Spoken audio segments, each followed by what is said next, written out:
वो हमने पहले ही सिलेक्ट कर दिया था, कैसे पता चलेगा? तो अपने में देखते रहे। हाँ, हो गया, आने लगा, देखो।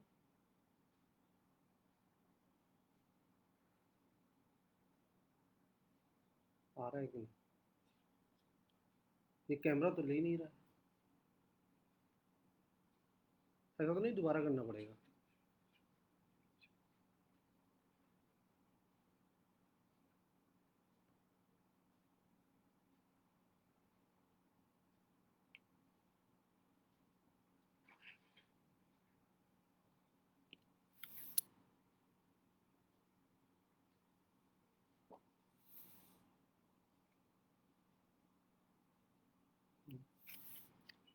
ये कहाँ हो रही है? ये दिखा रहा हूँ। Good morning everyone. आज जो है, today we are going to see कि जो कैरिकुलम है वो किस तरह से एक लर्निंग टूल के रूप में इस्तेमाल हो सकता है।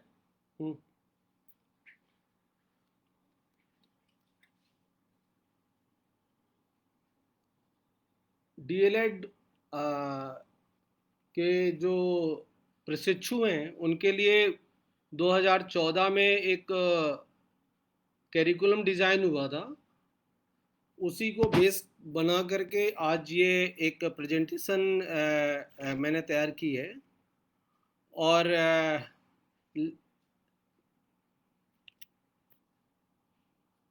डिग्रियां तो तालीम के खर्चों की रसीदें हैं, इल्म वही है जो किरदार में झलकता है।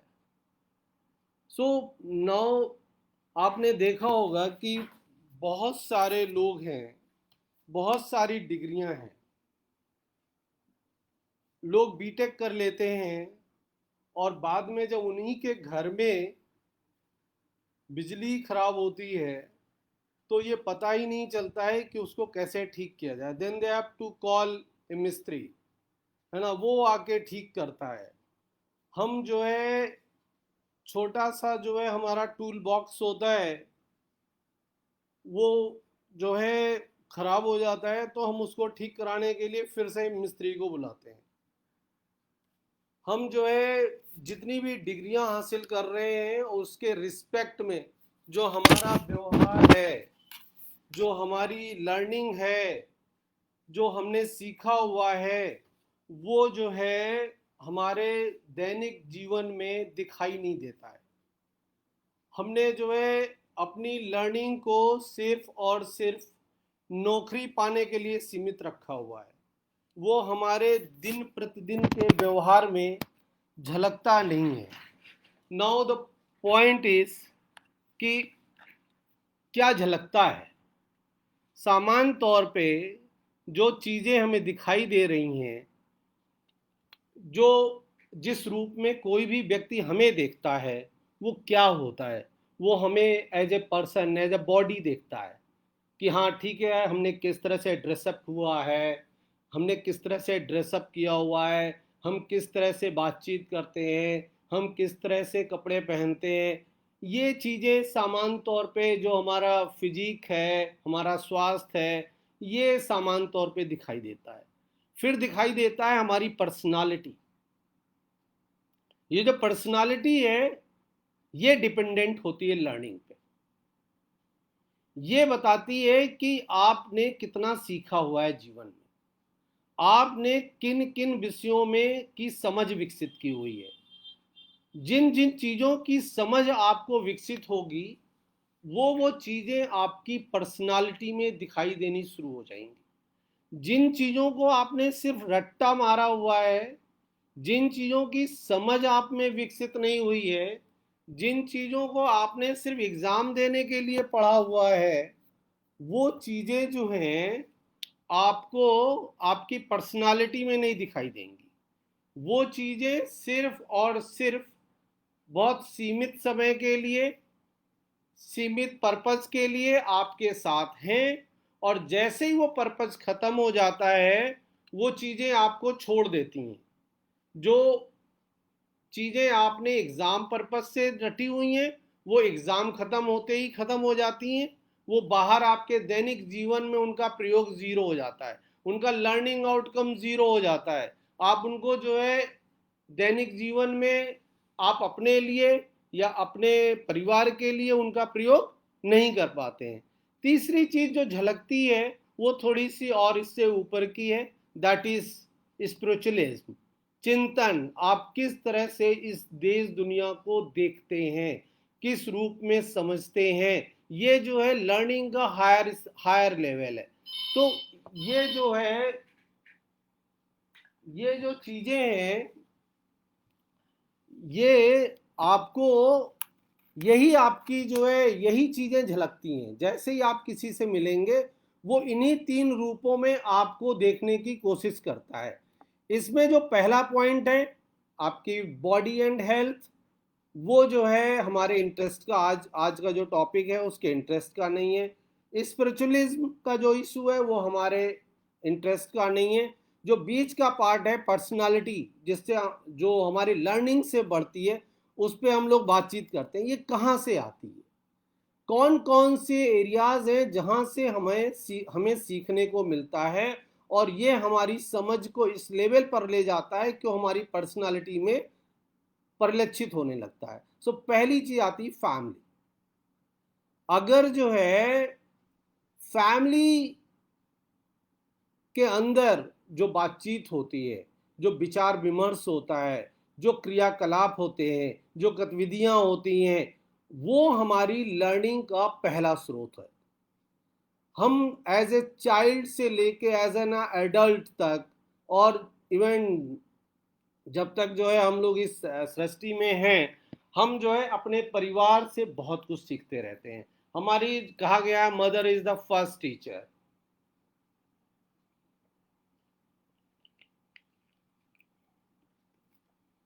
हम जो है आरंभिक पठन, बोलना, चलना, मतलब इतना जो है ये सारा कुछ हमें परिवार से सीखने को मिलता है। और वो जो सीखने की खुशी है वो आपने परिवार में देखी होगी। बच्चा जब पहला कदम रखता है ना खड़े होकर के, या जब वो जो है हाथों और पैरों के बल बकौवन जिसको कहते हैं चलना शुरू करता है, have you seen the pleasure? हर माँ बाप के चेहरे पे वो खुशी होती है कि मेरा बच्चा अब ये चलने लगा है, मेरा बच्चा अब खड़े होके चलने लगा है, मेरा बच्चा अब बोलना शुरू कर दिया है। लोग फोन करके बताते हैं कि अब वो पापा मम्मी बुआ बोल लेता है।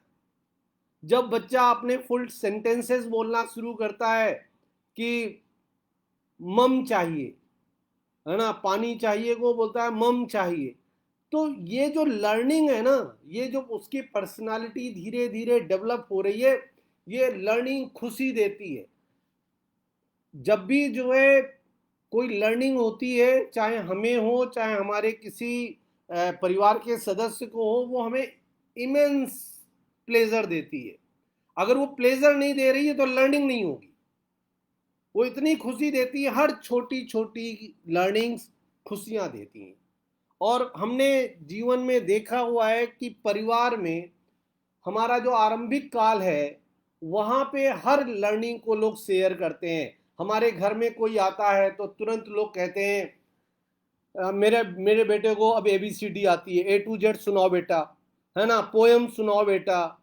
ये पोयम सुनने की, जो लोग कहते हैं कि मैं पोयम सुनाओ, ये क्यों कहते हैं पोयम सुनाओ? उनको खुशी मिलती है कि he is improving, his personality is improving, he is learning something new. ये जो प्लेजर है, आपने देखा होगा धीरे धीरे जब वो हाई स्कूल में आता है, फिर होता है कि भाई मेरे बेटे के 80% नंबर आ गए। अब लर्निंग से फोकस हटने लगता है। पहले हम लर्निंग पे खुश हो रहे थे कि मेरे बेटे को ये आता है, अब वो जोड़ना जान गया है, अब गुणा करना जान गया है, अब वो नापना जान गया है, अब वो बाजार से सब्जी ले आता है, अब वो पैसे जोड़ और घटा लेता है। यहां तक हम उसकी लर्निंग पे खुश हो रहे थे। जैसे ही वो बड़ा होता चला जा रहा है, हम लर्निंग पे खुश होना बंद हो गए। अब हमें नंबर पे खुश होना शुरू हो जाते हैं। हमारे बेटे के 80% नंबर आए हैं, हमारे बेटे के 97.6% नंबर आए हुए हैं। अब फोकस इज चेंजिंग, अब लर्निंग मजा नहीं दे रही है। इसके बाद जैसे ही बेटा थोड़ा बड़ा हो जाता है, वो कहीं नौकरी वगैरह करने लगता है, सो हम देखने लगते हैं कि कितना कमाने लगा है, तो हम फिर बताने लगते हैं कि अब लर्निंग मजा नहीं दे रही है, अब वो कितना अच्छा इंसान बन रहा है इससे हमें मजा नहीं आ रहा है। हमें मजा आ रहा है कि उसकी तनख्वाह कितनी हो गई है, उसने कितने मकान खरीद लिए, उसने कितनी जो है कारें खरीद ली हैं, और इसके बाद जो है लर्निंग का जो है लॉस्ट हो जाता है। और जब लर्निंग का इम्पोर्टेंस लास्ट हो जाता है, तो फिर वो सीखना शुरू करता है, जिससे कि जो है रसातल में जाते हैं। फिर वो उन चीज़ों को सीखना शुरू करता है, क्योंकि लर्निंग तो किसी को मजा नहीं दे रही ना। अब वो एडल्ट हो गया है, उसकी लर्निंग से किसी को मतलब नहीं है, अब वो क्या सीख रहा है इससे किसी को मतलब नहीं है। फिर वो पान मसाला, बीड़ी, सिगरेट, दारू, है ना, ये सब शुरू करता है, फिर वो ये सीखना शुरू करता है। सो ये जो इम्पोर्टेंस है फैमिली के लिए, वो जो है लर्निंग पे जैसे पहले खुश होते थे वैसे ही खुश होना चाहिए। दूसरा जो इम्पोर्टेंट सेक्टर है लर्निंग का, वो सोसाइटी से आता है। हम घर परिवार में जब बाहर निकलते हैं, तो सोसाइटी क्या कर रही है ये देख करके हम बहुत सीखते हैं। सोसाइटी में किन चीज़ों की इम्पोर्टेंस है इसको देखना शुरू करते हैं। सोसाइटी किन चीज़ों को प्रतिष्ठित कर रही है हम ये देखना शुरू करते हैं। सोसाइटी का जो लर्निंग को लेकर के नज़रिया है, हम उन नज़रियों को पकड़ना शुरू करते हैं कि सोसाइटी क्या चाहती है, what is expecting society from me, which kind of behaviour society हमसे चाहती है। हम एक चालाक मनुष्य की तरह बातचीत करें, या हम एक जो है अच्छे इंसान की तरह बातचीत करें। हमें धोखा दूंगा तो सोसाइटी पसंद करेगी, या मैं धोखा खा जाऊंगा तो सोसाइटी पसंद करेगी। ये चीज़ें फिर वो धीरे धीरे सोसाइटी से लर्न करता है। मैं इसमें एक साझा करना चाह रहा हूँ, because I am talking about society. Somehow when I was a child, मुझे सोसाइटी बहुत अच्छी मिली हुई थी। मैं जहाँ पे भी जाता था, लोग जो है मुझसे, आई डोंट नो व्हाई, वो मैथमेटिक्स की प्रॉब्लम्स बहुत पूछते थे। जैसे कि वो पूछते थे कि आप जो है 1.5 का पहाड़ा सुनाओ, 1.5 मीन्स 1.5 का पहाड़ा सुनाओ। So it was very difficult. उस समय तो मुझे बहुत तेज गुस्सा आती थी, और मैं कैलकुलेट करके उनको सुनाने की कोशिश करता था। बट अब मैं सोचता हूँ कि सोसाइटी कितनी अच्छी थी यार। मुझसे उन्होंने कोई और दूसरी बात नहीं पूछी, उन्होंने मुझे मैथमेटिक्स की तरफ जाने के लिए बाध्य किया। वो मुझसे पूछते थे, अजीब अजीब से सवाल पूछते थे, जो सवाल बाद में मैंने जो रीजनिंग में पढ़े। वो पूछते थे कि ठीक है, एक बाग से एक आदमी इतने नींबू तोड़ के चला है, उसने आधे इनको दे दिए, आधे उनको दे दिए, आधे उनको दे दिए, लास्ट में उसके पास एक नींबू बचा है। अब बताइए उसके पास कितने नींबू वो तोड़ के चला हुआ था। So this kind of society बड़ी अच्छी सोसाइटी थी। वो हमें एक सही रास्ते पे ले जाना चाहती थी। वो हमारी मैथमेटिक्स को, हमारी रीजनिंग को, हमारी लॉजिकल थिंकिंग को बढ़ाने वाली सोसाइटी थी। उसी जगह सोसाइटी ऐसी भी हो सकती है जो आपको जो है गलत चीजों की तरफ ले जाए, और मैंने वो चीजें होती हुई देखी हुई हैं।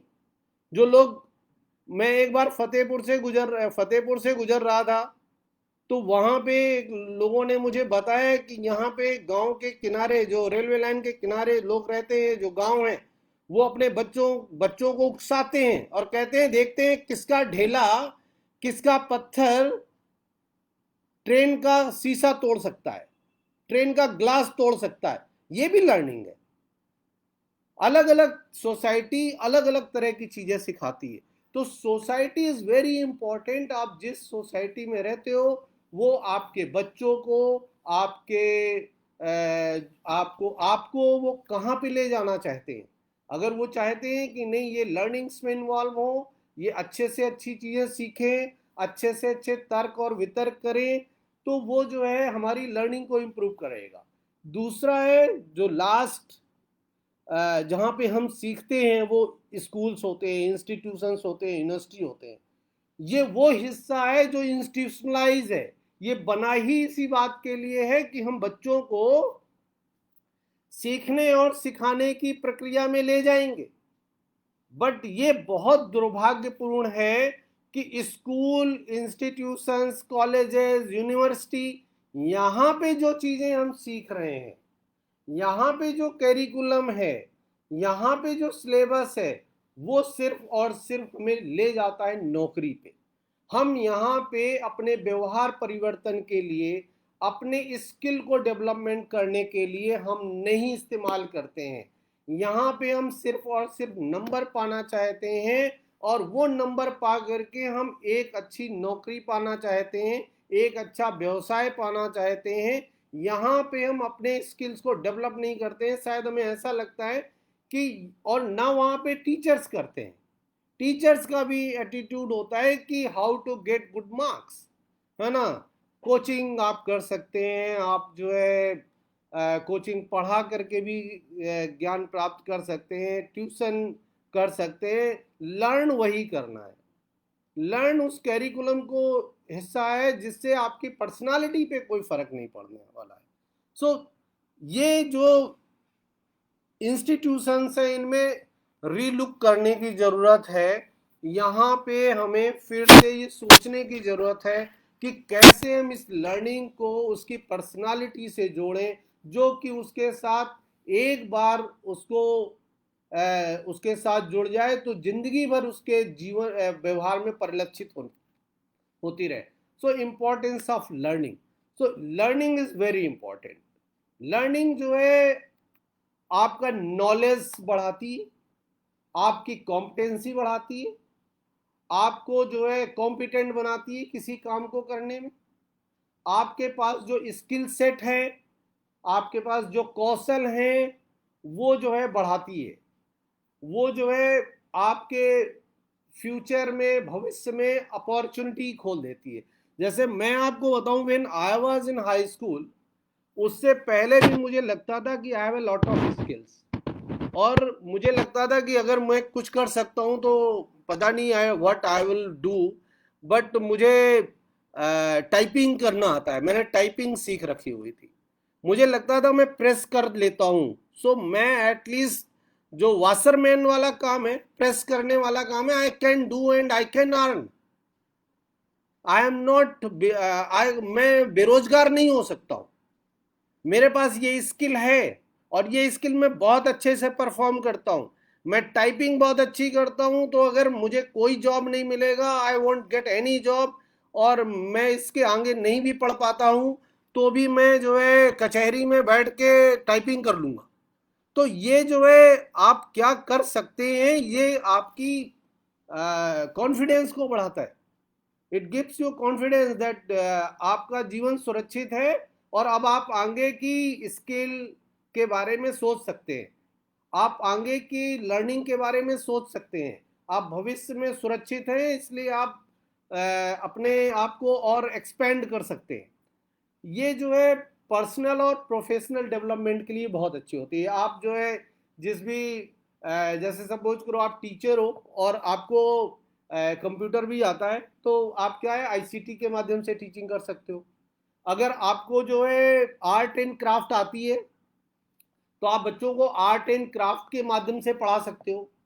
आपको योगा आता है, तो आप योगा को क्लासरूम टीचिंग लर्निंग प्रोसेस में इस्तेमाल कर सकते हो।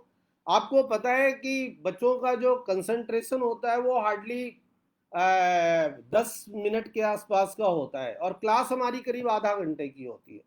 सो क्या है कि अगर आपको माइक्रो योगा आता है, तो आप हार्डली जो है 2-3 मिनट का योगा कराइए। एक क्लास ले रहे हैं आप, 10 मिनट क्लास लीजिए, 2-3 मिनट का माइक्रो योगा कराइए, और इसके बाद फिर से क्लास शुरू कर दीजिए। बच्चों में एनर्जी आ जाती है, बच्चे उसी एनर्जी के साथ फिर से आपकी आपकी बात को सुनेंगे और समझेंगे। लेकिन अगर क्लास बोरिंग हो जाएगा, उनका कंसंट्रेशन नहीं है, एकाग्रता भंग हो चुकी है, अटेंशन नहीं दे पा रहे, तो वो आपकी क्लास को नहीं सुनेंगे। तो ये जो आपके पर्सनल जो आपकी स्किल्स हैं, ये आपके प्रोफेशनल डेवलपमेंट में काम आ रही हैं। आपके बच्चों का लर्निंग आउटकम बढ़ेगा, आपका परफॉर्मेंस बढ़ेगा, आपकी जो है पहचान बढ़ेगी, लोग आपको ज़्यादा सम्मान के साथ देखेंगे, लोगों को लगेगा he is a wonderful teacher.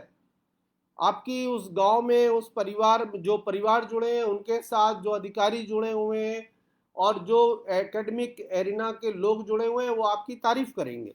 Knowledge को जो है अब एक टूल है। पहले क्या होता था, हम जो है बहुत सारे चीज़ों को करने के, वैसे तो ये है कि सारे तरह के जो टूल हैं वो चीज़ों को परफॉर्म करने में काम आते हैं, बट नॉलेज एक ऐसा टूल है जो सभी को मात दे देता है। अगर आपके पास नॉलेज है then you can argue better, you can put forward the things better. कहते हैं ना कि आपने देखा होगा, लीवर का सिद्धांत पढ़ा होगा, तो ऐसा नहीं है कि किसी बड़े पत्थर को हटाने के लिए लीवर की ही केवल जरूरत होती है। लीवर से आप बहुत कम फोर्स लगा करके उस काम को कर सकते हैं। अगर आपके पास साइंस की नॉलेज है, you can use lever, you can use pulley. बिल्कुल जरा सा फोर्स लगा करके आपने देखा होगा, जो हमारी क्रेन होती है वो बड़े से बड़े सामान को एक स्थान से दूसरे स्थान पे रख देती है। अगर आपको पुली का सिद्धांत आता है, आपको लीवर का सिद्धांत आता है, यू आर सक्सेसफुल। अगर आपको नहीं आता है तो ठीक है, आप कोई बात नहीं, आप ठेलिए, हो सकता है आप जो है उस पत्थर को या उस वस्तु को जो है बहुत ज़्यादा फोर्स लगा करके थोड़ी देर बाद जो है आप उसको वहाँ से डिस्प्लेस कर ही देंगे। लेकिन टूल सबसे बड़ा नॉलेज है, अगर आपके पास है यू आर सक्सेसफुल। सो हमें लर्निंग करनी है just to make skills tools. ये हमें अपनी जो हमारा जो अस्त्र शस्त्र है जिसको कहते हैं, उसमें हमें इकट्ठा करना है। और ये जो है जो नॉलेज जो लर्निंग है, ये हमें अपना फुल पोटेंशियल, है ना, हमें एक अच्छे इंसान के रूप में, एक अच्छे शिक्षक के रूप में, एक अच्छे अधिकारी के रूप में अपने जीवन को सफलतापूर्वक संचालित करने में मदद करती है। तो अगर आप कंटिन्यूअस लर्निंग करते रहेंगे तो आपका जो है जो एकेडमिक एरिना है या आपका वर्क प्लेस का जो है वहाँ पे आप बहुत सक्सेसफुल होंगे। मैं अभी बेनिफिट्स की बात ही कर रहा था कि उसमें जो है आप कभी किसी से लगेगा ही नहीं कि हम किसी से पीछे हो गए, तो यू आर ऑल्सो लर्निंग, है ना। One day you will also achieve that level. आप किसी से पीछे नहीं रहेंगे। ये बहुत संभव है कि आज की डेट में आपका कोई साथी है वो वेबसाइट बनाता है, हो सकता है आपका कोई साथी हो वो आर्ट एंड क्राफ्ट की तरह यूज करके बहुत अच्छा पढ़ाता है, हो सकता है कि कोई आपका दोस्त है वो जो है आईसीटी टूल्स का प्रयोग करता है या किसी दूसरी और शैक्षिक गतिविधियों का प्रयोग करता है, उसको साइंस आती है, आपको साइंस नहीं आती है, उसको मैथमेटिक्स आती है, आपको नहीं आती है, बट आप कंटिन्यूअसली अगर आप पढ़ना शुरू कर देंगे तो आप पाएंगे कि एक दिन आएगा जब आप उसके लेवल को पा लेंगे। मुझे इसी में याद आ रहा है, when we were in MSc, हमारे साथ एक साथी पढ़ते थे और उनकी इंग्लिश बहुत वीक थी। और सामान्य तौर पे आप समझ सकते हैं कि यूनिवर्सिटीज़ में और इंस्टीट्यूशंस में जो होता है कि बच्चे एक दूसरे का मजाक बहुत उड़ाते हैं, तो उनका लोग मजाक बहुत उड़ाते थे और उनकी अंग्रेजी की बातचीत को लोग सामान्य तौर पे बहुत मजाकिया लहजे में टालते थे। उन्होंने क्या किया कि उन्होंने जो है कक्षा 1 से लेकर के और हाई स्कूल तक की अंग्रेजी की किताबें उन्होंने खरीदी और इसके बाद उन्होंने कक्षा 1 से लेकर के और हाई स्कूल तक की अंग्रेजी की किताबों को बिल्कुल एकदम ग्रेडेड लर्निंग, कक्षा 1 फिर 2 फिर 3 फिर 4 फिर मतलब हाई स्कूल तक उन्होंने उसको पूरा मतलब जैसे एक बच्चों को पढ़ना चाहिए वैसे उन्होंने पढ़ा। और आज की डेट में ही इज नैनीताल ऑब्जर्वेटरी में वो प्रोफेसर है और उनकी इंग्लिश मतलब माशाअल्लाह बहुत प्यारी है। अब वो जब मुझे कभी पत्र लिखते हैं या पहले पत्र लिखते थे, अब तो ईमेल लिखते हैं, तो मैं कई बार सोचता हूँ कि ये वो बंदा है जो अपने 20वें वर्ष तक इसकी अंग्रेजी खराब थी। व्हेन ही वाज 20 ईयर या 21 ईयर ओल्ड, तब तक उनकी अंग्रेजी बहुत खराब थी। कंटिन्यूअस लर्निंग से आज की डेट में उनकी लर्निंग बहुत अच्छी है। तो हमें जो है वो कभी पीछे नहीं रह सकते। आप अगर आप कंटिन्यूअस लर्निंग पे जाते हैं, आप हमेशा आगे बढ़ते चले जाएंगे। ये जो है जीवन में जाने कितने चेंजेस आते हैं। अभी कोविड-19 ने ही हमारे पूरे जीवन में एक परिवर्तन ला दिया। पूरी दुनिया का जीवन पद्धति बदल गई, हमारे सीखने सिखाने की विधियां बदल गई। हम जो है जो face to face classroom teaching करते थे, आज की डेट में ऑनलाइन टीचिंग पे आ गए। अगर आपने जो है लाइफ लॉन्ग लर्निंग को अडॉप्ट किया हुआ है, ये जितने भी प्रकार की जो है अनएक्सपेक्टेड चेंजेस आएंगे जिंदगी में, आप उनको बाखूबी जो है उनके लिए तैयार रहेंगे। आप ऐसी चुनौतियों के लिए तैयार रहेंगे। ये अब तो ये जो है लाइफ लॉन्ग लर्निंग से ही होगा। ये आपकी प्रोफाइल को मजबूत करता है। जब आप कहीं जाते हैं और आप बताते हैं कि मुझे ये चीज़ें आती हैं, ये चीज़ें मैं कर सकता हूँ। जब मुझे ही कोई टीचर बोलता है कि साहब मैं बहुत अच्छा कवर पेज डिजाइन करता हूँ, मैं तुरंत उसको फ़ोन करता हूँ। क्यों? मुझे पता हो गया ना कि इसके पास ये नॉलेज है, ये इसके पास स्किल है, इसने सीखा हुआ है कहीं से। चलो इसके पास चलते हैं। मैं उसको बहुत इज्जत देता हूँ। क्यों देता हूँ? क्योंकि उसके पास स्किल है, उसने सीखी हुई है। Competence leads to confidence. आपका कॉन्फिडेंस मजबूत होता है अगर आपके पास स्किल का सेट अच्छा है, आपके पास लर्निंग्स बहुत अच्छी हैं, आपको बहुत अच्छी समझ है विषय वस्तु की, तो आपका जो है कॉन्फिडेंस बहुत ज़बरदस्त होता है। आप जब किसी से बातचीत करेंगे या किसी को पढ़ा रहे हैं या आप किसी के साथ विचार विमर्श कर रहे हैं, तो आपको मज़ा आएगा। क्यों? You know the things. अगर आपको पता नहीं है कि मैं किस विषय के बारे में बातचीत करने जा रहा हूँ, तो आपका कॉन्फिडेंस लो रहेगा। आपको डर लगेगा कहीं ऐसा ना हो कि इस तरह का कोई सवाल आ जाएगा तो मैं क्या बोलूँगा। संभावना सबके साथ होती है, सभी लोग सीख रहे हैं। ये संभावना सबके साथ है कि हो सकता है उस प्रश्न का उत्तर किसी को ना पता हो, लेकिन जिसके पास नॉलेज ज़्यादा होगी उसका कॉन्फिडेंस अच्छा होगा, जिसके पास नॉलेज कम होगी उसका कॉन्फिडेंस कम होगा। क्यों? डर उसके पास ज़्यादा है, आपके पास डर कम है, आपके पास परसेंटेज ऑफ जो है फियर कम है। अगर आपने कंटिन्यूअस लर्निंग की हुई है तो आपका नए नए आइडियाज़ आएंगे, है ना। आपके पास नए आइडियाज़ आएंगे, आप उन आइडियाज़ के आधार पे नया नॉलेज कंस्ट्रक्ट कर सकते हैं। आप अगर आपने बहुत अच्छी तरह से लर्निंग की हुई है तो आप तुरंत बता सकते हैं कि नहीं, हम जो है एडिशन को इस तरह से भी पढ़ा सकते हैं।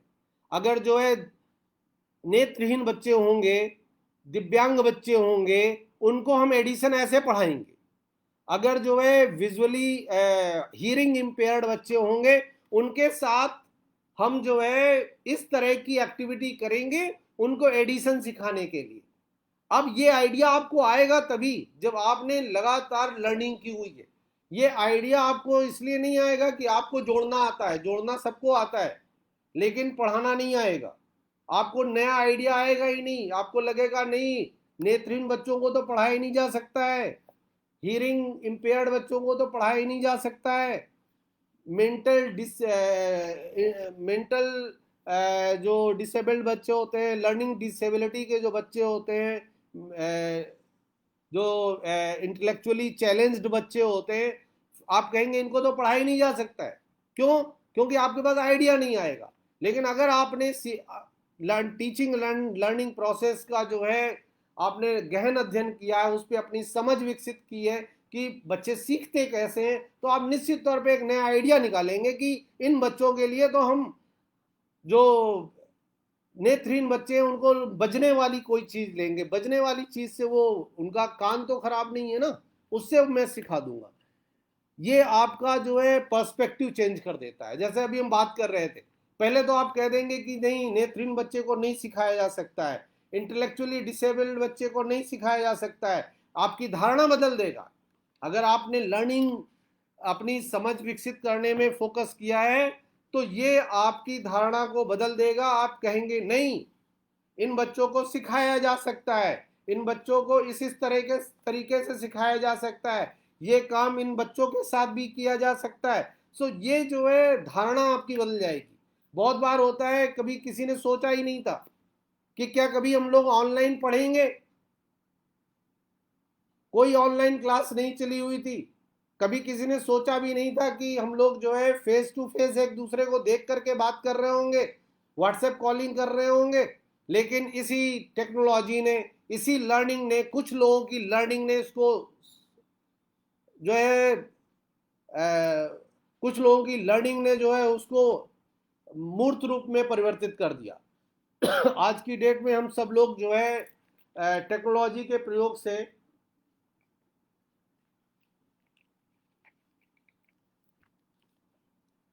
एक दूसरे से बड़े आराम से इंटरेक्ट कर रहे हैं।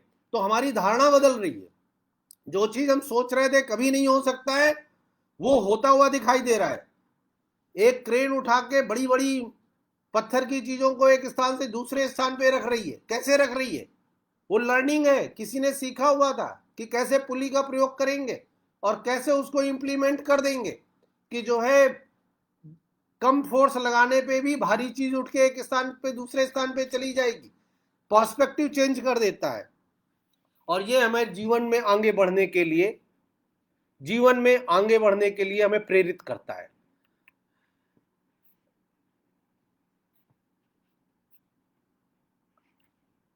हमने जो है अभी जो बातचीत की हुई है वो हमने बातचीत की हुई है कि लर्निंग इंपॉर्टेंट क्यों है। अब ये है कि किस किस तरह से बच्चों को मिल रहा है, क्योंकि you are all going to be a teacher. और टीचर्स के जो है 3 तरह के रूप जो है सामान्य तौर पे देखने को मिलते हैं, और वो आप स्कूलों में आराम से देख सकते हो। और वो मेंटेलिटी जो है लर्निंग से डिपेंडेंट है। किस तरह का किस तरह का हमने सीखा हुआ है, चाहे फैमिली से सीखा हो, चाहे सोसाइटी से सीखा हो, चाहे स्कूल से सीखा हो, किस तरह की लर्निंग हमने की है और वो किस तरह का हमको शिक्षक बना देगी, और बच्चों को किस तरह के शिक्षक मिलेंगे भविष्य में। 3 तरह के शिक्षक हैं। एक है माता पिता टाइप के शिक्षक, एक है सर्वेंट टाइप के शिक्षक, नौकर मेंटेलिटी, नौकरी करने गए हुए हैं, और एक है शिक्षक जो इंपावरमेंट करते हैं। तो मेजॉरिटी में लोग आज की डेट में जब नौकरी के बारे में सोचते हैं ना, बीटीसी क्यों कर रहे हैं, डीएलएड क्यों कर रहे हैं, बीएड क्यों कर रहे हैं, टीटी क्यों पास कर रहे हैं, टीचर बनना है। टीचर कहाँ बनना है? सिर्फ और सिर्फ सरकारी स्कूल में बनना है। मतलब आपने 2 साल जो है सिर्फ इसलिए अपने खर्च किए हुए हैं कि आपको सरकारी स्कूल में नौकर बनना है। आपने जो स्किल सेट सीखा हुआ है 2 साल में, आपने जो कौशल शिक्षण के कौशल सीखे हुए हैं, आपने शिक्षक बनने के लिए सीखा ही नहीं। आपने, आपके दिमाग में है कि हम जो है बनेंगे क्या, सरकारी स्कूल में शिक्षक बनेंगे। और सरकारी स्कूल में शिक्षक नहीं बनेंगे तो जो सीखा है उसका कहीं पे इस्तेमाल नहीं करेंगे। अगर ये विचारधारा है तो आप बहुत अच्छा शिक्षक नहीं बन सकते। बहुत अच्छा शिक्षक बनने के लिए आपके दिमाग में होना चाहिए कि यस, जो चीजें मुझे यहाँ पे सिखाई जा रही हैं इनसे मैं एक अच्छा शिक्षक बनूंगा। वो शिक्षक मैं वो शिक्षक किसी भी सरकारी स्कूल के शिक्षक से, किसी भी प्राइवेट स्कूल के शिक्षक से, और अब तक हुए किसी भी शिक्षक से बेहतर होगा। मैं जहां पे बैठ जाऊंगा, मैं जिस स्कूल में काम करूंगा, अगर मैंने अपना स्कूल खोल दिया तो वो बेस्ट स्कूल होगा। और सारे के सारे बच्चे उस इलाके के सब जगह से अपना नाम कटा करके मेरे पास आएंगे कि साहब मुझे पढ़ा दो, क्योंकि मैंने वो स्किल सीखी हुई है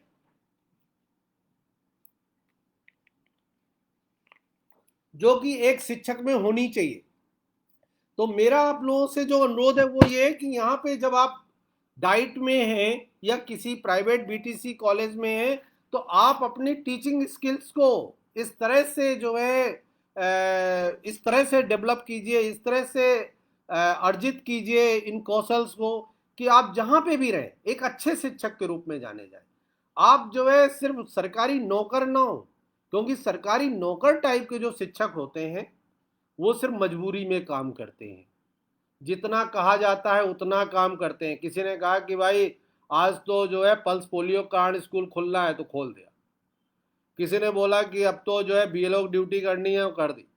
जो कहा जा रहा है, जितना कहा जा रहा है जब कहा जा रहा है किसके लिए नौकरी कर रहे हैं, सरकार के लिए कर रहे हैं, बीईओ साहब के लिए नौकरी कर रहे हैं, मैनेजर साहब के लिए नौकरी कर रहे हैं, प्रिंसिपल साहब के लिए नौकरी कर रहे हैं। नहीं, आपने ये नहीं सीखा है। आपको डीएलएड में सिखाया जाता है कि आप बच्चे को कैसे इंपावर करेंगे। आप बच्चे के लिए टीचर बन रहे हैं, आप बच्चे के लिए नौकरी, आप बच्चे के लिए आपने स्कूल ज्वाइन किया है। आपने सरकार के लिए स्कूल ज्वाइन नहीं किया हुआ है, आपने मैनेजर के लिए स्कूल ज्वाइन नहीं किया हुआ है, आपने प्रिंसिपल के लिए स्कूल ज्वाइन नहीं किया हुआ है। इस तरह का शिक्षक आपको नहीं बनना है, बिल्कुल नहीं बनना है। आपको जो है बच्चों के लिए बनना है ना। हमने लर्निंग कराना सीखा है, हमें पता है कि कैसे सिखाया जाता है, इसलिए हम शिक्षक बनना चाहते हैं। और हम जो है एक अच्छा शिक्षक बन के और उसको जो है समाज में प्रदर्शित करेंगे, इसलिए हमने ये 2 साल अपने जीवन के जो आपके युवा अवस्था के 2 साल हैं वो आपने खर्च किए हुए हैं। 2 साल बहुत बड़ा पीरियड होता है। दूसरे टाइप के टीचर होते हैं माता पिता टाइप के। आपने देखा होगा माता पिता टाइप के, माता और पिता जहाँ पे उनकी लर्निंग बड़ी इम्पोर्टेंट होती है। तो पता चला कि जहाँ पे पिताजी हलवाई थे तो बेटा भी अपना सीख लिया कैसे कैसे काम करते हैं, और उसने अपनी उसी दुकान को जो पिताजी चलाते थे वही बेटा चलाने लगा, फिर वही उसका बेटा चलाने लगा। पिताजी की कपड़े की दुकान थी, बेटे ने कपड़े की दुकान रख ली। पिताजी अध्यापक थे तो बेटा भी अपना अध्यापक धीरे से बन लिया, क्योंकि आराम है, घर के पास पोस्टिंग हो जाती है, काम धंधा चलता रहता है। अपना पूरा सोच जो है अपने तक सीमित रहती है। हम सुरक्षित रहें, हमारा परिवार सुरक्षित रहे, सब लोग ठीक ठाक रहें, हमारा विकास होता रहे। पिताजी जो है एक उनकी जो है हलवाई की दुकान थी और वो दिन भर में 10,000 कमाते थे। महंगाई हो गई, हम 20,000 कमाने लगेंगे, 1 लाख कमाने लगेंगे, हमारा काम हो गया। लर्निंग बस हमारी जो समझ थी, जो भी हमने सीखा समझा है, वो हमारा पिता टाइप माता टाइप का टीचर है ना। आगे नहीं बढ़ना है, कोई रिस्क नहीं लेना है ज़िंदगी में, कहीं चोट वोट ना लग जाए, कहीं कोई दुर्घटना ना हो जाए, है ना। कोई रिस्क नहीं, no risk in life, no नया प्रयोग, नो अनुप्रयोग, कुछ नहीं करना है। और एक जो है शिक्षक होते हैं जो वास्तव में जिन्होंने बच्चों के लिए उन्होंने इस सेवा को चुना हुआ है, जिन्होंने इसलिए चुना हुआ है कि नहीं हमें समाज में कुछ करना है। वो उनके दिमाग में बच्चे होते हैं, उनके दिमाग में प्रकृति होती है, प्रकृति के साथ सामंजस्य बिठाते हैं। सस्टेन डेवलपमेंट कैसे होगा ये इस पे सोच रखते हैं। बच्चों को वही उसी तरह की चीजें सिखाते हैं, अनुप्रयोग करना सिखाते हैं, रिस्क लेना सिखाते हैं, सामाजिक सेवा सिखाते हैं, है ना। सभी का हित, है ना, सर्वे भवन्तु सुखना की उम्मीद रखते हैं, है ना। ज्ञान का विस्तार कराते हैं, नई चीजें सीखने सिखाने पे भरोसा करते हैं, नए कौशल सिखाने की कोशिश करते हैं, नए विचारों का सृजन करते हैं और सभी प्रकार के विचारों का सम्मान करते हैं। मतलब वो लोग होते हैं जो कुछ आगे, दुनिया यहाँ तक थी और आगे कैसे बढ़ेगी इस पे विचार करते हैं, कैसे इस कठिन काम को आसान बनाया जा सकता है। अभी जो है लोगों को जो है ये बीमारियां बहुत हो रही हैं, इन बीमारियों से कैसे बचाया जा सकता है। ये आज की डेट में बच्चों को ये तकलीफ हो रही है तो मैं इसमें क्या कर सकता हूँ। लोगों ने बहुत बुराई की जब ऑनलाइन क्लासेस बच्चों ने शुरू किए, अरे टीचर्स ने शुरू किए, हमारे लोगों ने कहा कि अरे वो 10 से 15 बच्चे आते हैं, ये भी कोई टीचिंग होती है, वो इसमें तो क्लास में 200 बच्चे हैं, 10 बच्चों को पढ़ा रहे हैं और अपने आप को शो ऑफ कर रहे हैं। मुझे लगा कि यार कितना अच्छा टीचर है, इज अ टीचर। वो कम से कम इस विपरीत परिस्थिति में आगे निकलने की कोशिश कर रहा है। शुरुआत में 10 लोग होंगे, फिर 20 जुड़ेंगे, फिर 30 जुड़ेंगे, ये बैठ तो नहीं जा रहा है ना, ये लॉकडाउन में बैठा नहीं है, ये अच्छा टीचर है। ही इज ट्राइंग हार्ड कि कैसे हम इस चुनौती को स्वीकार करके हम आगे बढ़ें। तो दिस इज द टीचर। बहुत सारे टीचर्स ने वेबिनार शुरू कर दिए, है ना। कोई असेसमेंट पे वेबिनार कर रहा है, कोई लीडरशिप पे वेबिनार कर रहा है, कोई आईसीटी पे कर रहा है, कोई ईजीआर पे कर रहा है, कोई कहानी पे कर रहा है। वो क्यों कर रहे हैं? क्योंकि वो जान रहे हैं कि अब में नए अनुप्रयोग करने पड़ेंगे। ये जो है, जो विपत्ति आई है कोविड-19 की, इससे हमें बाहर निकलना है और हमें अपनी लर्निंग को साझा करके, जब एससीईआरटी काम नहीं कर रहा है, जब बाकी चीज़ें बंद हो गई हैं, सारे ऑफिसेज बंद हो गए हैं, उन लोगों ने कोशिश की, तो मैं ऐसे टीचर्स को तहे दिल से शुक्रिया अदा करता हूं कि उन्होंने अपनी लर्निंग को साझा करने का उस समय एक अभिनव प्रयोग किया, उन्होंने रिस्क लिया।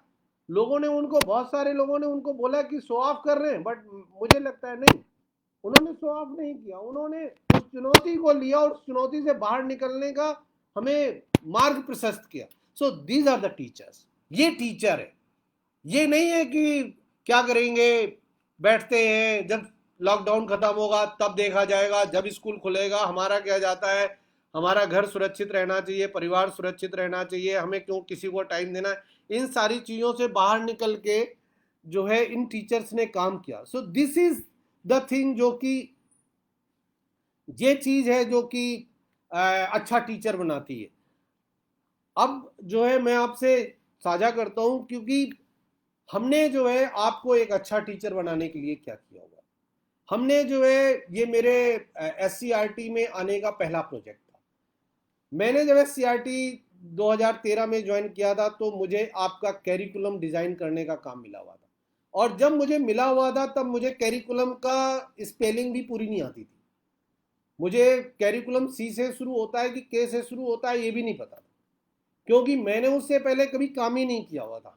I was a pure administrator, और मुझे बहुत खराब लगा था जब मुझसे कहा गया कि आप कैरिकुलम पे काम कीजिए, क्योंकि मुझे लगा कि ये इतना मोटा डॉक्यूमेंट है, उससे पहले 200 पेज के आसपास का डॉक्यूमेंट हुआ करता था, और मुझे लगा कि इसमें मैं क्या करूंगा, मुझे तो कुछ पता भी नहीं, I don't know history, I don't know geography, I don't know Urdu, and there are too many subjects जिनको मैंने कभी पढ़ा भी नहीं था। तो ये मेरा पहला प्रोजेक्ट था, और इसको जो है हमने बहुत इसके बाद I taken it as an challenge, और फिर हमने इसको जब डिज़ाइन किया हुआ है, no doubt I was not only person, इसमें बहुत सारे हमारे डाइट लखनऊ के लोग हैं, राज्य शिक्षा संस्थान के लोग हैं जिन्होंने हमें सहयोग किया था। मैं उनका भी तहे दिल से शुक्रिया अदा करता हूँ। उन्होंने आप लोगों की लर्निंग को कैसे पुख्ता किया जाए, कैसे आपको स्किल्स, टीचिंग स्किल्स में माहिर बनाया जाए, उस पर काम किया हुआ था। तो इस पे जो है इसके कुछ, ये मैं आपसे इसलिए बातचीत कर रहा हूँ कि कल जो है या परसों दीपा ने आपसे लेसन प्लान पे बातचीत की हुई थी, और लेसन प्लान एक लेसन का होता है, एक दिन का होता है, और जो कैरिकुलम होता है एग्जैक्टली सेम प्लानिंग है।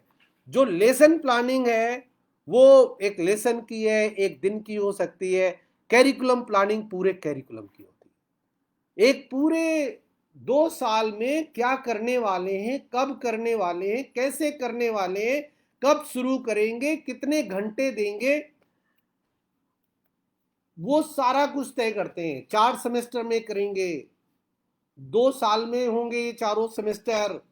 हर सेमेस्टर में कम से कम 120 वर्किंग डेज होंगे, कितने घंटे दिए जाएंगे, कितने मिनट का कालांश होगा, ये हम लोगों ने बहुत अच्छे से डिजाइन किया होता। और इसमें एक ही सोच थी कि जब हम इसको डिजाइन कर रहे हैं, तो आपकी लर्निंग, जो मैंने इससे पहले बातें कही हुई हैं कि लर्निंग को आपके व्यवहार में दिखाई देना चाहिए, लर्निंग आपके क्लासरूम टीचिंग लर्निंग प्रोसेसेस में दिखाई देनी चाहिए, लर्निंग आपके घर के अंदर दिखाई देनी चाहिए, समाज में दिखाई देनी चाहिए। ये नहीं होना चाहिए कि लर्निंग सिर्फ नौकरी के लिए है, ये लर्निंग एग्जाम के लिए है। इससे हट के इसको बनाने की थोड़ी कोशिश हुई थी। तो इसमें जो है, और ये इसलिए भी आपके साथ आज मैं साझा कर रहा हूं कि as a teacher, as a class teacher, as a subject teacher, आपके पास भी इसी तरह की सोच होनी चाहिए। ये जब आप टीचर हो, जब आप किसी को पढ़ाने जा रहे हो, तो आपके पास भी एक पूरा कैरिकुलम होना चाहिए कि मैं इस क्लास के, इस सब्जेक्ट के बच्चों को पढ़ाने जा रहा हूं, मैं क्या करूंगा, कितनी देर पढ़ाऊंगा, कितने घंटे पढ़ाऊंगा, कितनी देर असाइनमेंट कराऊंगा, कितनी देर जो है इवेल्युएशन करूंगा। मतलब पूरा एक आपके पास भी पूरा सिर्फ एक लेसन प्लान नहीं होना चाहिए, आपके पास भी अगर आप सपोज करो कक्षा 5 में हिंदी पढ़ाते हो तो कक्षा 5 में हिंदी पढ़ाने का डे 1 से लेकर के लास्ट डे तक का आपके पास पूरा चार्ट होना चाहिए कि मैं क्या क्या करने वाला हूं आज इस साल, पूरा एक साल 2000 सपोज करो कि कोविड-19 के कारण कुछ प्रॉब्लम्स आ गई हैं। आई एम टॉकिंग अबाउट दोनों लोगों से बातचीत कर रहा हूँ, डीएलएड के जो हमारे बच्चे हैं उनसे भी बातचीत कर रहा हूँ और जो हमारे टीचर्स अगर जुड़े हैं तो उनसे भी बातचीत कर रहा हूँ। हमारे पास पूरा एक आइडिया होना चाहिए what I am going to do in this 2021। हम क्या करने जा रहे हैं, हिंदी के कक्षा 5 के क्लास में क्या करेंगे, कितने घंटे कौन सी चीज पढ़ाएंगे, कैसे पढ़ाएंगे, इसका पूरा एक खाका आपके दिमाग में होना चाहिए और खाका को आप लिख डालिए। वो आपको जो है सहयोग करेगा, सपोर्ट करेगा to transact your course curriculum. यहां पे आपने देखा होगा कि इसके बाद जो है पूरे सेमेस्टर का ब्रेकअप जो है हमने डिजाइन किया हुआ था, किस वो सभी कैरिकुलम में होता है, बट मैं एक एक करके उसके कंपोनेंट्स पे बातचीत कर रहा हूँ कि पाठ्यक्रम में किस सेमेस्टर में क्या होगा और वो कैसे सिंक जो है कैसे वो सिंक करेगा एक दूसरे से। आपको भी ऐसे ही अपना डिजाइन करना चाहिए, आपको ये डिजाइनिंग सीखनी चाहिए। मुझे नहीं पता है कि आप में से कितने लोगों ने कैरिकुलम पूरा पढ़ा हुआ है। आप में से सारे लोगों को कैरिकुलम आद्योपांत पढ़ना चाहिए, और इसलिए नहीं पढ़ना चाहिए कि ये आपका कैरिकुलम है और ये इसलिए पढ़ना है क्योंकि इसी के आधार पे आपको जो है डीएल कोर्स कराया जाना है। आपको इसलिए पढ़ना चाहिए कि इसी के आधार पे आपको भविष्य में जब आप शिक्षक होंगे तो आपको अपने विषय का, अपनी क्लास का, अपने स्कूल का कैरिकुलम डिजाइन करना है। आपको तैयार करना है कि मैं क्या कराऊंगा। आपको जैसे हमने इसमें लिखा हुआ है कि कौन कौन सी को करिकुलर एक्टिविटीज होंगी और वो क्यों करिकुलर एक्टिविटीज क्यों होंगी, कराने का क्या पर्पज है, उसमें हम क्या करेंगे और उसके माध्यम से हम बच्चों को किन चीजों में सेंसिटाइज करेंगे, उन चीजों के माध्यम से हम बच्चों में किन किन अवधारणाओं को स्पष्ट करने की कोशिश करेंगे। ये आपके पास डिजाइन होना चाहिए। अगर आपने वो डिजाइन नहीं ले रखा है तो आप ये समझ लीजिए कि जो है फिर वो पर्व मनाना, वो जो है प्रतियोगिताएं करना, वो जो है सांस्कृतिक कार्यक्रम करना, वो कलात्मक प्रतियोगिताएं करना बेकार है। अगर आपके दिमाग में ये नहीं है कि इसके माध्यम से हम कौन सा संबोध करने जा रहे हैं, हम कौन सी स्किल पे काम करने जा रहे हैं, इस प्रतियोगिता के माध्यम से किस स्किल पे वर्क कर रहे हैं, तो इस राष्ट्रीय पर्व के माध्यम से किन चीजों के प्रति संवेदीकृत कर रहे हैं, अगर ये आपने डिजाइन नहीं सोचा है तो वो पर्व मनाने से कोई फायदा नहीं है। जैसे मैं आपको एक उदाहरण देता हूँ, मैं एक टीचर से मिला तो मैंने बोला कि आप तो आर्ट में काफी टाइम देते हो, आप स्कूल में अपने आर्ट का कंपटीशन बहुत कराते हो। तो उसने बताया मुझे कि सर मैं आर्ट का कंपटीशन इसलिए कराता रहता हूँ जिससे कि बच्चों की हाथ का जो मतलब मोटर स्किल्स है, हाथ का जो है पकड़ अच्छी मजबूत हो, और दूसरा उनका जो कंसंट्रेशन है, एकाग्रता है, वो मैं चेक करता हूँ। और हमारे बच्चों के अंदर वो एकाग्रता है कि आप अगर वो चित्र बना रहे हो और आप उनके बगल में बिस्कुट का पैकेट रख के चले जाइए तो वो बिस्कुट का पैकेट नहीं देखेंगे, वो अपना चित्र देखते रहते हैं। So this is objective, this is objective of प्रतियोगिता, this is objective of art and craft. ये नहीं है कि आपने बोला कि भाई करिकुलम में तो लिखा हुआ है कि 100 मीटर की दौड़ करानी है तो चलो बच्चों खड़े हो जाओ 100 मीटर की दौड़ कर लो। अब ये इसका पर्पज ये नहीं है। आप इसको अपने कोर्स कैरिकुलम के साथ जोड़ के देखिए कि हम इस कोर्स कैरिकुलम से किस चीज, कौन कौन से लर्निंग आउटकम है, कौन कौन से ट्रेनिंग आउटकम है जिनको हम जोड़ के और उसकी उपलब्धि कराएंगे और इस पे बाद में विचार विमर्श कराएंगे कि हाँ उन्होंने उस चीज को महसूस किया कि नहीं महसूस किया। इस चीज पे उनकी समझ बनी कि नहीं बनी। जैसे प्रतीक चिन्ह है, हम राष्ट्रीय प्रतीक हैं हमारे बहुत सारे, उनको मनाते हैं।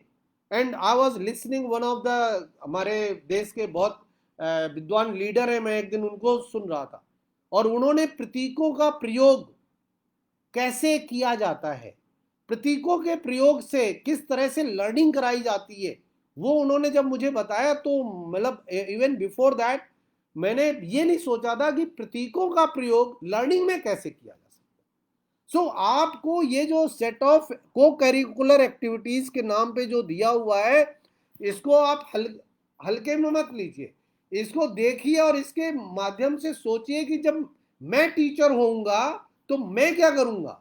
मैं खेल प्रतियोगिताओं में से कबड्डी अब कराऊंगा तो मेरे दिमाग में कौन कौन से लर्निंग आउटकम होंगे, किस किस चीज के, मैथमेटिक्स का कौन सा लर्निंग आउटकम होगा, साइंस का कौन सा होगा, सोशल साइंस का कौन सा होगा, ये भाषा का कौन सा होगा, ये आपको डिजाइन करना है।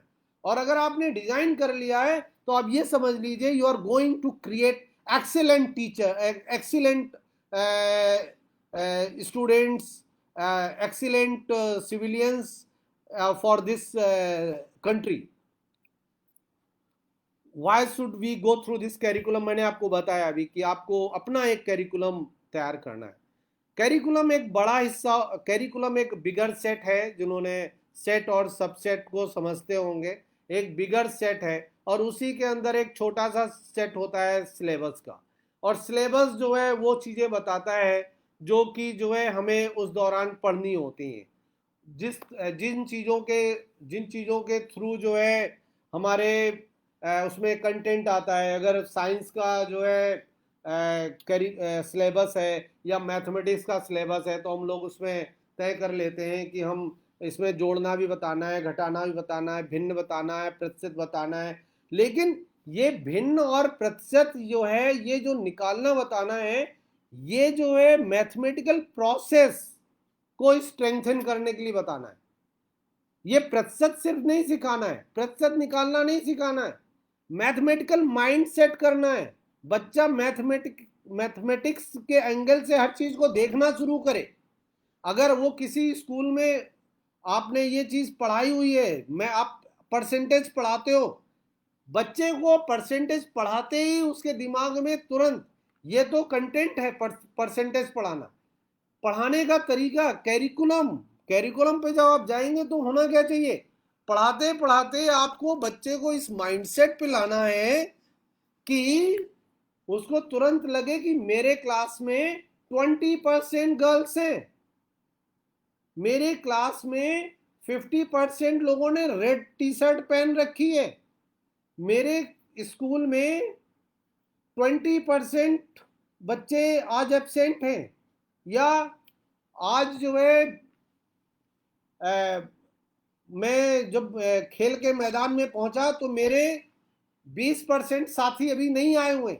ये माइंडसेट है, ये लर्निंग है, ये आपको कराना है। ये नहीं कि परसेंटेज निकालना सिखा दिया, सिलेबस केवल सिखा दिया, नहीं, आपने कंटेंट सिखा दिया हुआ है।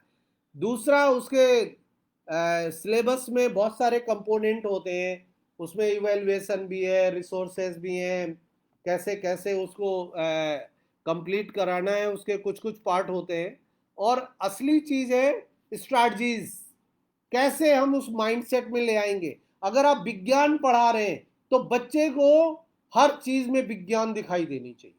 अगर आप उसने जो है सपोज करो कि बाहर निकलता है तो हर जगह उसको वैज्ञानिक दृष्टिकोण होना चाहिए, उसको हर जगह कहीं ना कहीं गति दिखाई दे रही है, हर जगह बल दिखाई दे रहा है, ऊर्जा दिखाई दे रही है कि अच्छा इसलिए ये काम कर पा रहा है, इसके अंदर ऊर्जा ज़्यादा है, इसमें बल लग रहा है, ये चीज़ स्थिर इसलिए है क्योंकि इसमें बल नहीं लग रहा है। उसको न्यूटन लॉ ऑफ मोशन पढ़ाने से सिर्फ सवाल लगाना नहीं आना चाहिए, F इक्वल टू ma, कि F इज 1 न्यूटन और मास इज 0.5 kg, तो एक्सेलरेशन जो है 2 हो गया। ये नहीं सिखाना है, आपको ऐसी स्ट्रैटेजी बतानी है जिससे जैसे ही वो कोई चीज देखे उसको तुरंत न्यूटन्स लॉ ऑफ मोशन दिखाई देने लगे कि वाह this is Newton's law of motion, this is because of Newton's law of motion.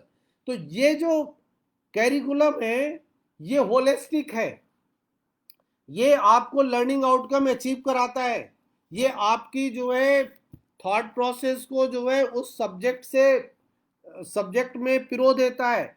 जब आप मैथमेटिक्स पढ़ाते हो तो आपको हर चीज मैथमेटिकल लगती है, हर जगह आपको ट्रायंगल दिखाई देता है, हर जगह आपको सर्कल दिखाई देता है, हर जगह आपको रेक्टेंगल दिखाई देता है, हर जगह उसको एरिया दिखाई देने लगता है, हर जगह उसकी परिमाप दिखाई देने लगती है, सरकमफ्रेंस दिखाई देने लगता है। अगर वो दिखाई देने लगता है, उसका वॉल्यूम दिखाई देने लगता है, उसको अगर आपने इस तरह से पढ़ा दिया है ना तो उसकी मैथमेटिक्स वंडरफुल हो जाएगी। उसको आगे जीवन में चाहे जैसे शिक्षक मिले, अगर एलिमेंट्री लेवल पे आप जैसे टीचर मिल जाएंगे, इस तरह से काम करने वाले टीचर मिल जाएंगे, तो आप ये समझ लीजिए कि ही विल एक्सेल, है ना। जिस भी फील्ड में होगा, जहां पे भी काम करेगा, बढ़िया करेगा, क्योंकि उसकी समझ अच्छी है। वो इस चीज को सिर्फ यहीं पे नहीं लगाएगा, वो जिस भी फील्ड में होगा वहां लगा देगा। क्यों? उसने लर्निंग को इंट्रीगेट कर रखा हुआ है। अब वो जो है न्यूटन्स लॉ ऑफ मोशन को सिर्फ यही नहीं लगाएगा कि जो चीज स्थिर है वो स्थिर रहेगी जब तक कि कोई बाह्य बल न लगाया जाए। अगर वो किसी ऑफिस में काम कर रहा है और कोई मक्कार उसका दोस्त है, कोलीग है, जो बिल्कुल कलम गयो नहीं हाथ वाला है, जो जानता है कभी एक भी फाइल नहीं करता है, एक भी काम का निस्तारण नहीं करता है, तो वो समझ जाएगा कि जब तक इसके ऊपर कोई फोर्स नहीं लगाया जाएगा तब तक ये कुछ नहीं करेगा, है ना। और जो लोग जो है अच्छा काम करते हैं, दिन रात काम करते रहते हैं, तो उसके बारे में वो जानेगा कि इनसे कुछ कहने की जरूरत नहीं है, दे आर एक्सीलेंट वर्कर, इनके बारे में कुछ करने की जरूरत नहीं है, ये हमेशा अच्छा काम करते रहेंगे जब तक कि कोई बाहुबल इनको रोके ना। तो आपको क्या करना है एज ए मैनेजर, आपको सिर्फ ये देखना है कि कोई बाहुबल इनको रोक तो नहीं रहा है। अगर इनको कोई बाहुबल रोक नहीं रहा है तो इनको काम करने दो, इनको डिस्टर्ब करने की जरूरत नहीं है।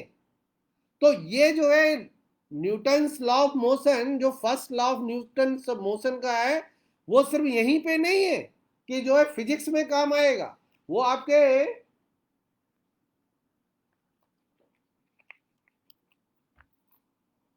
आपके दैनिक जीवन में कहीं पे भी काम आता है। बस आपने उस लॉ को समझा है। अगर समझा नहीं है तो काम नहीं आएगा, समझा नहीं है तो फिर यूजलेस है। क्यों? फिर तो आप सिर्फ फिजिक्स का सवाल लगाओगे, अगर आपसे पूछा जाएगा फिजिक्स में तो बता दोगे, नहीं पूछा जाएगा तो आप नहीं बताओगे, और उस लर्निंग को आप दैनिक जीवन में नहीं उतार सकते हो, उस लर्निंग को आप सामाजिक क्षेत्र में नहीं उतार सकते।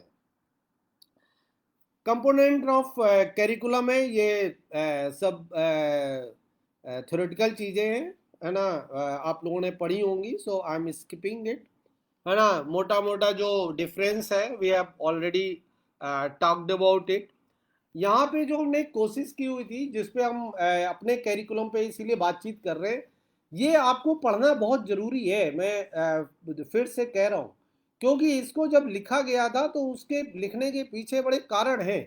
आप इसको पढ़ेंगे तो आप देखेंगे इसमें ये नहीं लिखा हुआ है कि आपको आना क्या, टीचर को क्या आना चाहिए। इसमें ये लिखा हुआ है प्रशिक्षु को सिखाना क्या है।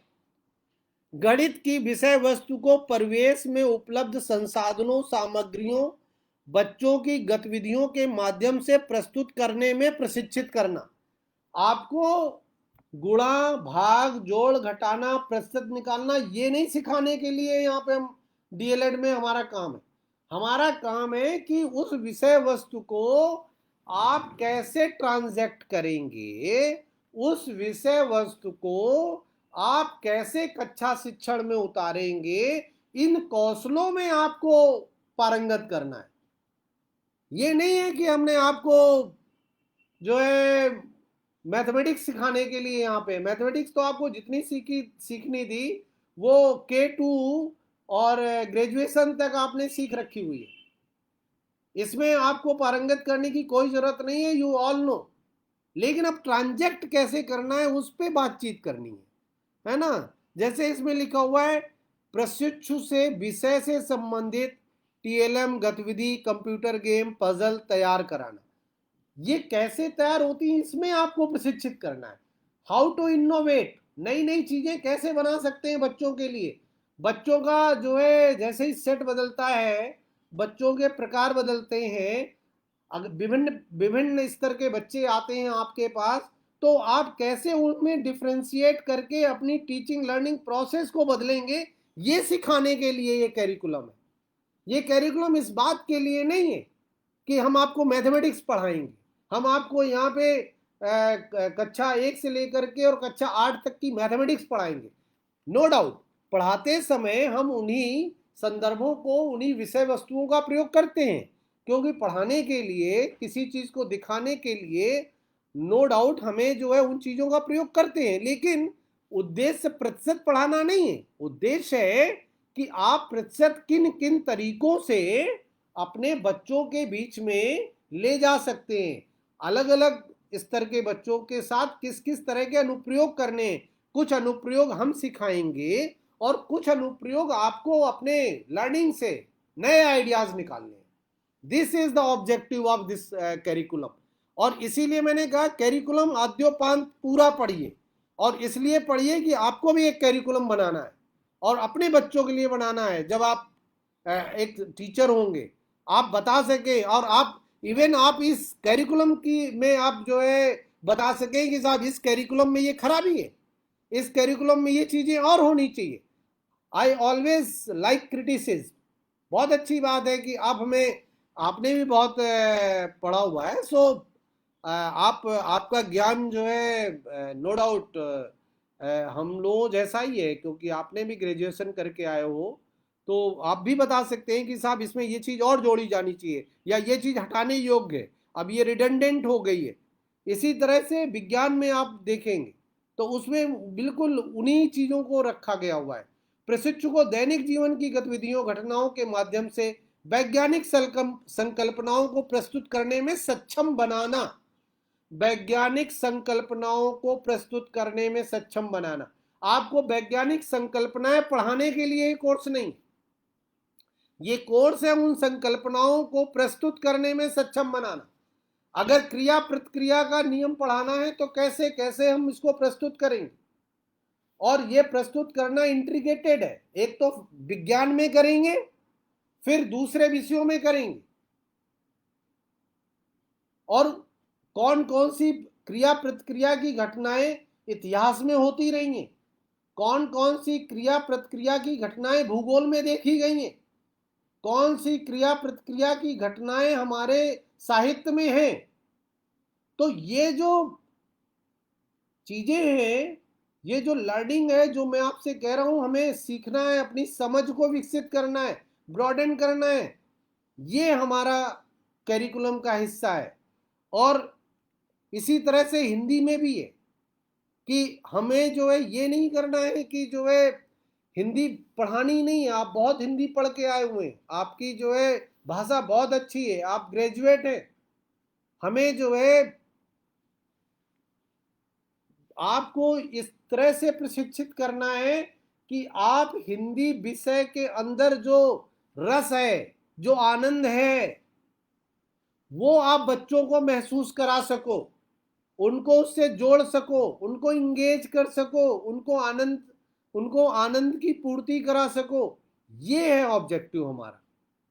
तो ये जो कैरिकुलम है हमारा, उसका जो ऑब्जेक्टिव है, वो ऑब्जेक्टिव सिर्फ इतना नहीं है कि जो है सिर्फ और सिर्फ जो है आपको जो है हिंदी पढ़ाना है। तो ये जो मैंने 3 एग्जाम्पल सिर्फ इसलिए लिए हुए हैं सो दैट आपको हम ये बता सकें कि कैरिकुलम के जो ऑब्जेक्टिव हैं वो आपको किस रूप में देखना चाहते हैं। कैरिकुलम के ऑब्जेक्टिव आपको एक मैथमेटिशियन के रूप में नहीं देखना चाहते हैं। कैरिकुलम के ऑब्जेक्टिव आपको एक अच्छे मैथमेटिक्स के टीचर के रूप में देखना चाहते हैं। उस टीचर को हो सकता है मैथमेटिक्स कम आती हो, लेकिन मैथमेटिकल कॉन्सेप्ट्स को ट्रांसलेट करने में सक्षम होना चाहिए। इसी कैरिकुलम को जब आप आगे बढ़ेंगे तो उसमें सिर्फ यहीं पे ख़त्म नहीं हुआ है। कैरिकुलम जो है इन चीज़ों पे भी बातचीत करता है कि कैसे जो है हम as a organization, as a teacher education, हम कैसे अपने आप को स्ट्रेंथन करेंगे। इस कैरिकुलम में आप पाएंगे एक फीडबैक का भी सेक्शन है, और उस फीडबैक के सेक्शन में दो तरह के फीडबैक है। पहला फीडबैक है कि आपसे जो है विषयगत फीडबैक लिए गए, जिसमें यह कहा गया हुआ है कि आप बताइए कि आपको क्या अच्छा लगा, क्या आपको जो है इसी तरह से पढ़ाया गया जिस तरह से इस कैरिकुलम में लिखा हुआ है, क्या आपको इसी तरह से पढ़ाया गया हुआ है जिस तरह की अपेक्षा इस पूरे कैरिकुलम में की गई है, क्या इन सारे ऑब्जेक्टिव्स पे काम किया गया हुआ है। ये एक, या जो हमने यहाँ पे पर्व मनाए, को करिकुलर एक्टिविटीज की, उनमें ट्रेनिंग आउटकम्स थे, क्या उन पे बातचीत हुई, क्या आपको अपने आप को एक्सप्रेस करने के मौके दिए गए, इन चीज़ों पे बातचीत करता है, पूरा एक फीडबैक है। और इसी के बाद एक दूसरा फीडबैक है जो कहता है कि आप अपने संस्थान के बारे में बताएं, how do you feel about this institution, आपको डाइट कैसा लगा, क्या आप जिन चीज़ों की, जो चीज़ें सोच के आए थे वो आपके ऑब्जेक्टिव पूरे हुए हैं, आपको यहाँ पे टॉयलेट्स कैसे मिले, आपको प्लेग्राउंड कैसा मिला, कक्षा कक्ष कैसे मिले, टीचर कैसे मिले, उनका व्यवहार कैसा था, बाबू जो थे उनका व्यवहार कैसा था, परिचारक थे उनका व्यवहार कैसा था, कार्यालय सहायकों का व्यवहार कैसा था, जो लेक्चरर्स थे उनका व्यवहार कैसा है, अधिकारी हैं उनका व्यवहार कैसा है, प्रिंसिपल है उनका व्यवहार कैसा है। लेकिन मुझे जो जानकारी है इस पे बिल्कुल काम नहीं हुआ है, किसी डाइट ने इस पे काम नहीं किया हुआ है। क्यों? क्योंकि उनको लगता है कि अगर हम इस पे काम करेंगे तो कहीं ना कहीं हमारी कमियां निकल के आएंगी, जबकि कैरिकुलम में ये चीज सिर्फ इसीलिए जोड़ी गई थी कि हमें अपनी कमियां पता होनी चाहिए। As a teacher, as a teacher educator, as an institution, हमें हमारी कमियां पता होनी चाहिए। अगर हमें अपनी कमियां पता नहीं है तो हम जो है इम्प्रूवमेंट नहीं कर सकते। और जहां पे हमने ओपनिंग स्टेटमेंट दिया था, कंटिन्यूअस लर्निंग, लगातार सीखना है। आप लगातार कहां से सीख पाएंगे? हम लगातार कैसे सीख सकते हैं अगर हमें अपनी कमियां नहीं पता है, अगर हमने किसी को अपॉर्चुनिटी ही नहीं दी हुई है, हमने किसी को मौका ही नहीं दिया हुआ है कि वो हमारे बारे में दो शब्द बोल सके, तो फिर हम लर्न कहां से करेंगे? तो इस चीज को स्ट्रेंथन करना है, हमें ये कोशिश करनी है कि हम जो है फीडबैक लें। तो आपसे डाइट ने लिया है या नहीं लिया है ये इमैटीरियल है, आप इस कैरिकुलम को पढ़िए और इस कैरिकुलम के इस हिस्से को गांठ बांध लीजिए, जिंदगी में फीडबैक लीजिए, लोगों से कहिए कि मेरे बारे में बताइए, क्रिटिक दीजिए। अच्छे अच्छे शब्द सबको अच्छे लगते हैं, मेरे बारे में भी कोई अच्छा बोलता है तो मुझे भी बहुत अच्छा लगता है, लेकिन जब कोई अच्छा बोलता है तो वो आपको मोटिवेट तो करता है, लर्न करने के अवसर नहीं देता है। वो आपको मोटिवेट करता है तो आपका कॉन्फिडेंस बढ़ जाता है, वो मोटिवेट करता है तो आपको लगने लगता है कि what I am doing is worth while. जब कोई मोटिवेट करता है, हमारी तारीफ करता है, तो कार्य करने की शक्ति बढ़ जाती है, एनर्जी बढ़ जाती है, 56 इंच का सीना हो जाता है ना, this is all good. But जब कोई क्रिटिक देता है तो वो आपको जो है 56 के बजाय 64 इंच का सीना करने की क्षमता देता है। जब कोई आपको क्रिटिक देता है तो आपको इंप्रूवमेंट करने की ताकत दे देता है। जब आपको कोई क्रिटिक देता है तो आगे बढ़ने के लिए आपको एक रास्ता खोल देता है। बहुत सारे लोग सोचते हैं कि क्रिटिक कर रहा है तो हमारी बुराई कर रहा है, और क्रिटिक हो रहा है इसका मतलब है कि मैं खराब हूं। तो यस, हमें कुछ खराबी है वो, बट खराबी कब है? आज है ना, आज की डेट में वो खराबी है। इफ टुडे इज 19th जून, तो आज अगर मेरी किसी ने बोला कि अजय जी आपने ये चीज अच्छी नहीं कही, या ये चीज आप सही तरह से प्रस्तुत नहीं कर पाए, वंडरफुल, मुझे पता चल गया 19 जून को, मुझे पता चल गया कि मेरी ये चीज अच्छी नहीं है, मैं इसको अच्छे तरह से प्रस्तुत नहीं कर पाता हूं, मैं इस तरह के निर्णय लेने में बहुत देर करता हूं, ये काम करने की मेरे में क्षमता नहीं है, मैं 20 जून को वो चीजें डेवलप करने के लिए काम करना शुरू कर दूंगा। और आगे जब भी वो आदमी मुझे मिलेगा तो वो खाई पूरी हो चुकी होगी। और मैं अगर 25 जून को उससे मिलता हूं तो मैं 19 जून वाला अजय कुमार सिंह नहीं मिलूंगा। मैं जब मिलूंगा तो मैं 25 जून वाला अजय कुमार सिंह मिलूंगा और इंप्रूव्ड मिलूंगा। तो इससे क्या हुआ, now he has no choice to say, he has to motivate me कि यस यू हैव इंप्रूव्ड। तो क्रिटिक आर वंडरफुल, क्रिटिक्स को इनवाइट कीजिए। मुझे ठीक है, आपके डाइट ने आपसे फीडबैक नहीं लिया होगा, आप जब टीचर होइएगा, आप जब टीचर बनिएगा, किसी भी स्कूल में होइएगा, चाहे सरकारी में होइएगा, चाहे प्राइवेट में होइएगा, चाहे अपना स्कूल खोलिएगा, इतनी मेहनत करने के बाद सबसे अच्छा काम होता है अपना स्कूल खोलना, है ना, अपना स्कूल ऑफ थॉट खोलना। इतना अच्छा स्कूल खोलो, 4 दोस्त मिल जाओ और इतना अच्छा स्कूल खोलो कि बाकी स्कूलों को बंद करा दो, है ना। You have enough energy, you have wonderful energy, young हो। तो आपके दिमाग में हमेशा ये चीज रहनी चाहिए कि मैं जब पढ़ाऊंगा, मैं जब अपना विषय पढ़ाऊंगा, जब मैं अपना सब्जेक्ट पढ़ाऊंगा, अपनी क्लास का हेड टीचर होऊंगा, क्लास टीचर बनूंगा, या मैं जब स्कूल का हेड मास्टर बनूंगा, मैं बच्चों से क्रिटिक लूंगा। मैं बच्चों से पूछूंगा कि आपको स्कूल में क्या अच्छा नहीं लगा, मैं बच्चों से पूछूंगा कि आपकी क्लास में क्या क्या कमियां हैं, कौन कौन सी चीजें हैं जिनको मैं करा सकता हूं, आओ मिलके इसको करते हैं। मैं बच्चों से पूछूंगा कि मेरे विषय में कौन सी चीज है जो आपको समझ में नहीं आई है, मेरे विषय की कौन सी चीज है जिसको आप अपने जीवन में उतार नहीं सकते हो, मेरे विषय की कौन सी चीज है जिसमें अभी आपकी समझ नहीं बनी है। अगर वो कहता है कि साहब मुझे जो है परसेंटेज निकालने की समझ नहीं बनी हुई है, मैं अभी एरिया नहीं जानता हूं ये क्या होता है, मुझे अभी परिमाप निकालना नहीं आता है, या परिमाप होता ही ये क्या है ये भी मुझे नहीं पता है, तो आप उसको समझा नए तरीके ढूंढिएगा। लेकिन क्रिटिक जरूर लीजिए।